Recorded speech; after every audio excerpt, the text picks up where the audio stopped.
so that we can go. So this is our lecture, vector calculus, and we are just going to start on this subtopic, which is chapter 3. We are not going to finish it. We are just going to go up to about a half. Then once we are done with that, we wait for the next week.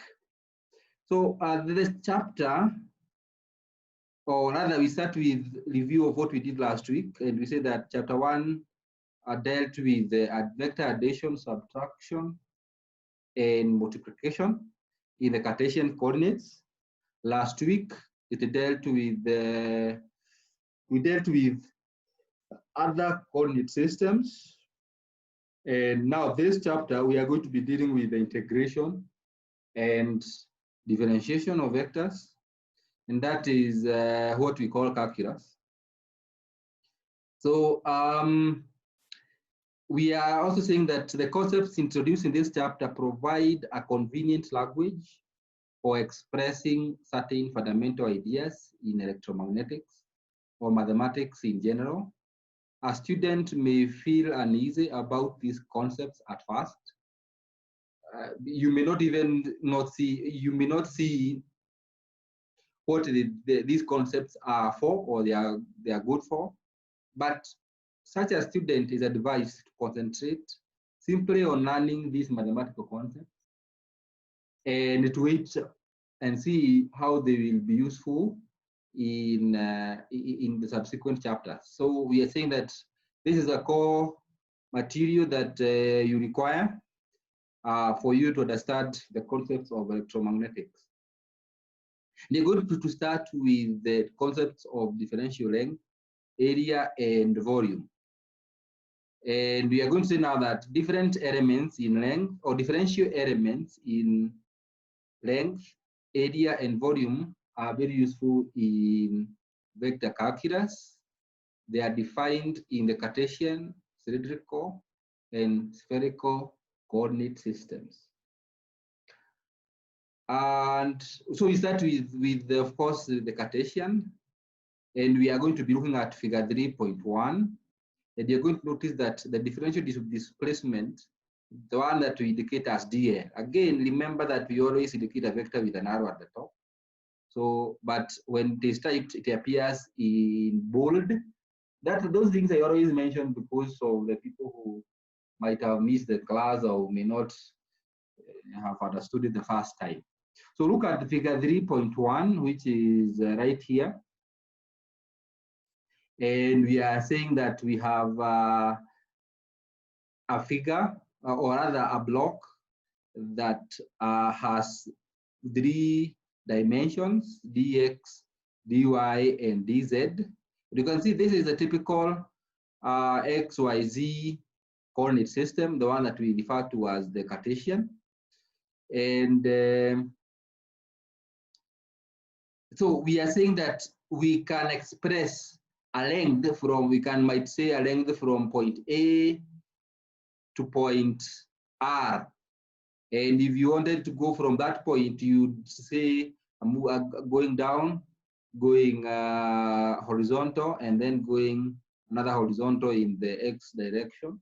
And that gives you the displacement AR. And well, I don't want to preempt what we shall be doing much. This is just an introduction.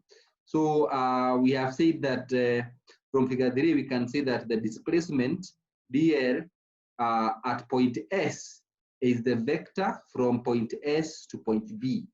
So let's look at that, S to B. We are at this point S, and we want to go to point B. So again, just like I have shown you, you need to move along the X, along the Y, and going up along B. And of course, the final displacement is going to be the sum total of the vectors. And that is what you are saying, that vector B is at a displacement dx from S. So you can see that dx, dy, and dz. So what we are simply saying is that from this point S and point B, there's a small change towards the X direction. We are calling dx. Along Y direction, we are calling dy. And along the Z direction, we are calling dz. And that is the sum total of them. So if you are then to find the displacement, I would just come up with this final equation here, that the dl, or the differential displacement, is going to be given by the dx, which is moving along the ax. For those who are coming for the first time for this lecture, I'm just going to be introducing the concept that we use when we are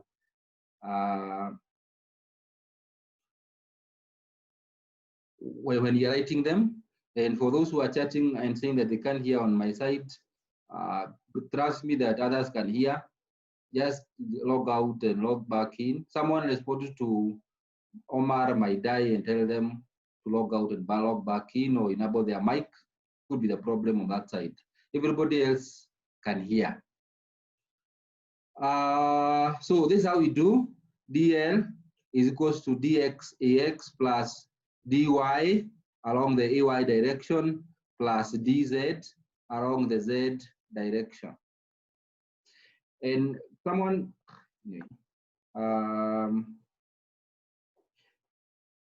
I can't be able to respond to persons individually, but log out and back in. Oh, he even left. So anyway, I think I will honestly not respond to chats. I only respond to them via verbally. So if you can't hear me, just write. If I see many people who are saying they can't hear, then that is when I will be able to adjust my settings. Otherwise, one person saying they can't hear is completely impossible to respond to them. All right. So, well, I think I have expressed this one. Always remember to put the hearts on the unit vectors and the arrows on the vectors themselves.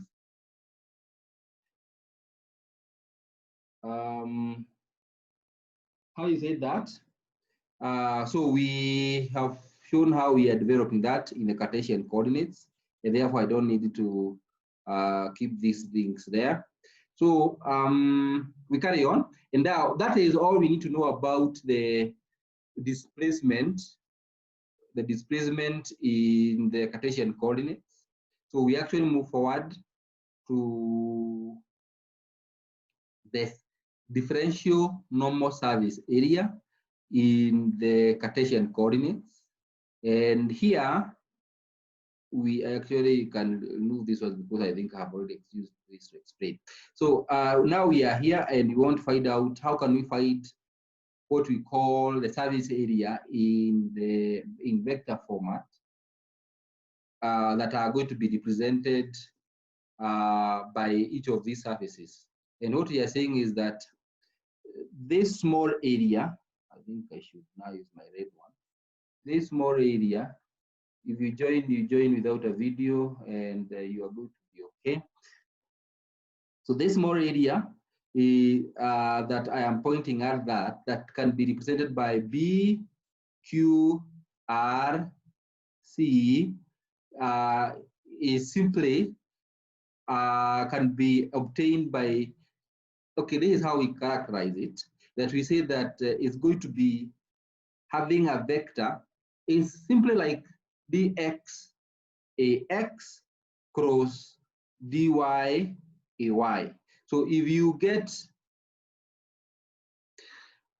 are being asked the differential surface area BQRC, you are simply represented with its dimensions, which is the dx by dz. Sorry, I made that to be a mistake. So I should be replacing that. So that's supposed to be, then when we normally find the area, that is how you do it. That is, we are going towards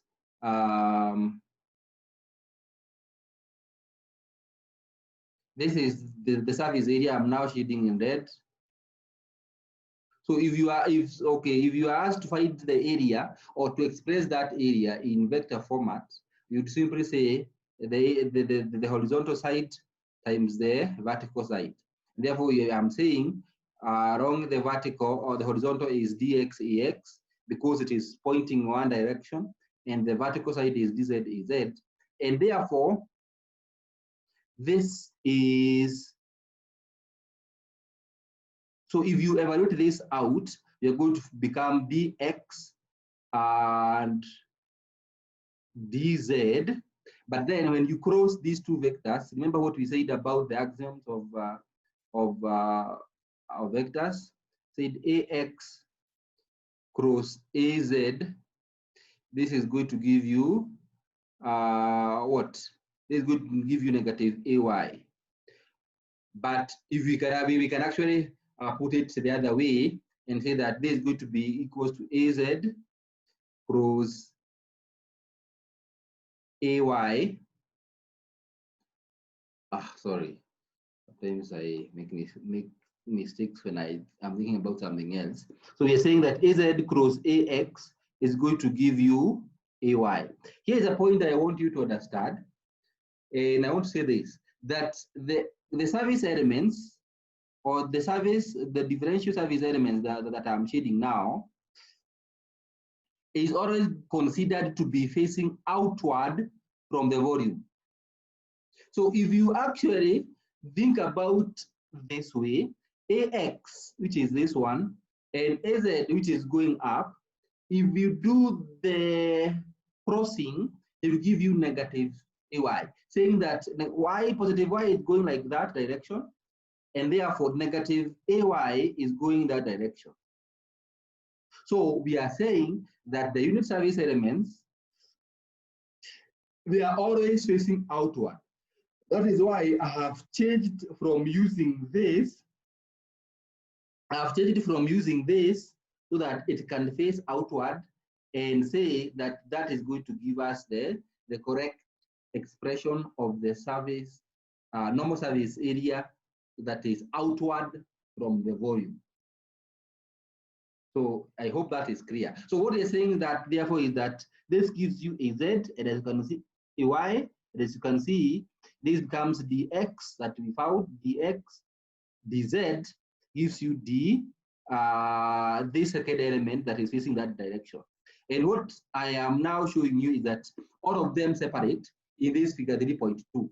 You can see that the service element that is characterized, that has dimensions dx and dz, is shown with an arrow that is facing towards ay. If you do another one, dy and dx, it is going to be shown with an arrow that is facing up. And we consider an element dy and dz is going to be shown by an element that is facing outward. So what we are saying is that always we consider the service element to be facing outward from this volume. So that is the point that I guess I want everyone to get, because it is very, very, very important. So having done that, I don't want to crowd my space.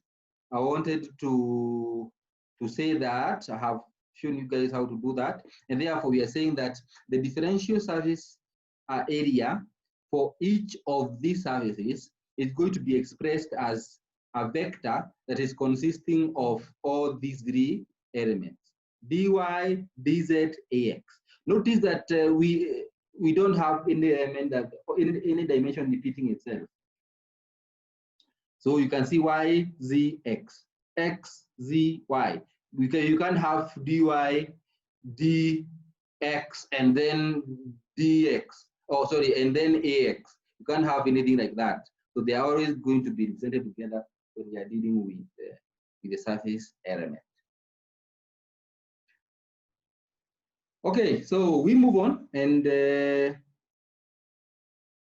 we see now that this I have shown you how it comes about, and therefore we have actually seen how we can express the differential surface areas as each small surface, and therefore they are expressed as you have just expressed. And you can always be able to regenerate these ones at your own time. In fact, the idea is to not try to memorize each of those services, just try to visualize how each one of them looks like, and you are going to be able to generate each one of them. Therefore, the volume is very easy. It's just how if you had a cube, like this one, and you wanted to find the volume, you'd simply say x times y times z. But now, because you're saying the dimensions are differential, then we have dx, dy, and dz. You multiply all of them. This thing is not going to give you a vector, rather, there is going to be a scalar. So that is how you simply express the differential volume of a vector. All right, so we are done. Oh, there's some few notes I want us to have here. And that the few notes that I want us to take through is the following: that these differential elements are very important as they will be referred to throughout the book. The student is encouraged not to memorize them, rather, but to learn how to derive each one of them. We notice also from figure 3.1 and 3.3 that we have shown above that DL and DS are vectors. This is something we have already said, that DL and DS are vectors, whereas the DV is a scalar, something we have already mentioned. Again, from figure 3.1, which was in the Cartesian coordinates above, that if you move from point P to Q or Q to P, the differential length is going to be dy ay, because we are moving along the y direction. And if we move from Q to S or S to Q, the length is going to be dy plus dz. Again, dy plus dz is something we already saw, that if you're moving from S to Q, you're moving from this point to this point, then you're moving here and there. So there are two dimensions you have moved. And so so we are saying that someone interrupted me, and therefore I may have missed out. We are saying that moving from S to Q, you go to dimensions that becomes dl becomes dx ax, no, dy ay plus dz az. And that is what we were saying right at that point. Therefore, the way ds is defined is important, because we have said that ds is coming up with an additional arrow, or rather direction, that is always pointing outward from the volume. And this is what I mentioned here, that ds is the area of the surface element, and an is the unit vector normal to the surface and directed away from the volume if ds is part of a surface describing a volume.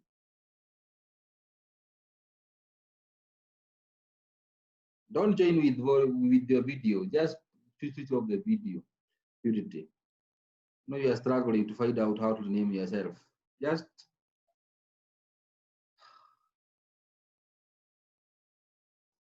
so that is the point.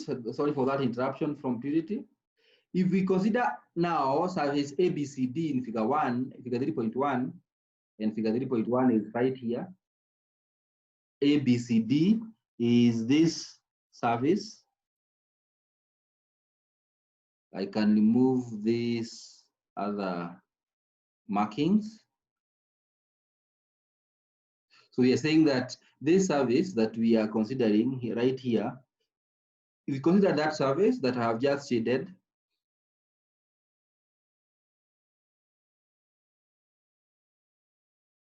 for example, then ds is going to be dz or dy dz a z. This is something I have already explained. I don't have to repeat it.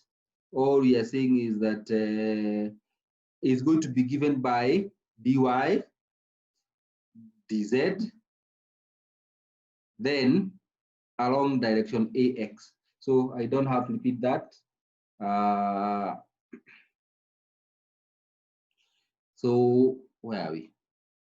So that is the point that we have just expressed. That is how you would express dz.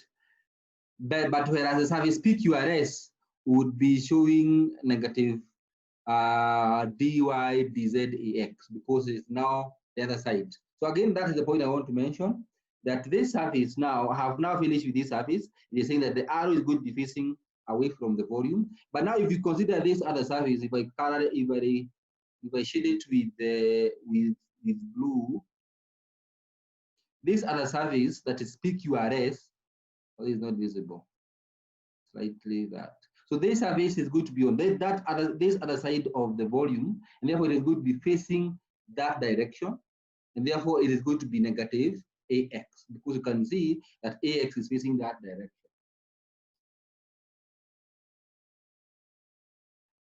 And that is just an illustration of how what we are saying about how the surfaces look like. And the last thing I want to say is that what we have to remember at all times about differential elements is a DL. You just need to remember the DL and how to get DS and DV from it. So when we know DL, we can always be able to know how to find the surface or the differential surface area and the differential volume from the DL. So the most important thing I repeat is remembering how DL or the differential length is represented. And DS and DV can easily be found from DL. For example, DS, that's something I have said because I don't have to dwell there over much. I will pause there, take a few questions if there are any, then we jump to the second section that deals with cylindrical coordinate systems. We want to find out how we get this unit vector AN. And you're saying that we visually know that it should point outward from this volume. It is like it is some water that is running out of a tank. So it is not going to point inside the tank, but it's going to point outward from the tank. Therefore, you're going to say it's simply going to be given by dy, dz, and then if you know that this is the dimension of ax, then you say that the x is going to face that direction.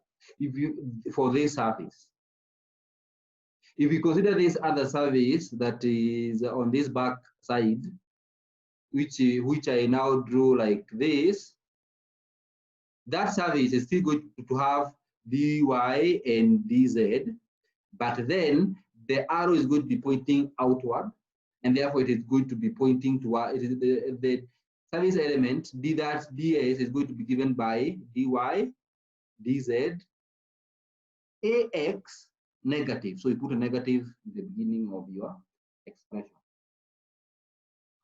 You put negative at the end of that expression. So that is how that was meant to answer Dinare's question. So Dinare, you can respond and say that you have understood.